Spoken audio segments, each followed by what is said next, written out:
చాలా కాల పోరాటం తర్వాత అయోధ్య రామ మందిరం నిర్మితం అవుతున్నందుకు ప్రతి ఒక్కరూ కూడా ఘనంగా శ్రీరామనవమి వేడుకలు జరుపుకోవాలని కోరుకుంటున్నాను.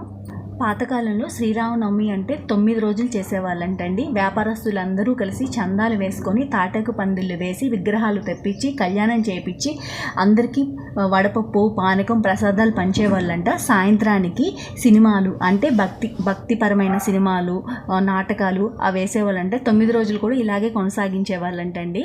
అంతేకాదు ఇదివరకు రోజుల్లో ప్రతి ఊరికి కూడా ఒక రామాలయం ఉండాలి అని ఖచ్చితమైన నియమం ఉండేదంటండి. కొంతమంది ప్రముఖులు రాముడు దేవుడు కాదు మనిషి అని వాదనలు చేస్తున్నారు. నా దృష్టిలో మాత్రం రాముడు దేవుడే. మీరేమంటారు? కామెంట్ చేయండి. ఇవన్నీ కూడా నేను శ్రీరామనవమికి చేసిన ప్రసాదాలు. దీనిలో నాకు పాల తాలికలు అంటే చాలా ఇష్టం. పాల తాలికల ఫ్యాన్స్ ఎవరైనా ఉన్నారా? అయితే తప్పకుండా ఒక లైక్ కొట్టేయండి. నా వీడియో కనుక నచ్చితే నా ఛానల్ సబ్స్క్రైబ్ చేసుకోండి.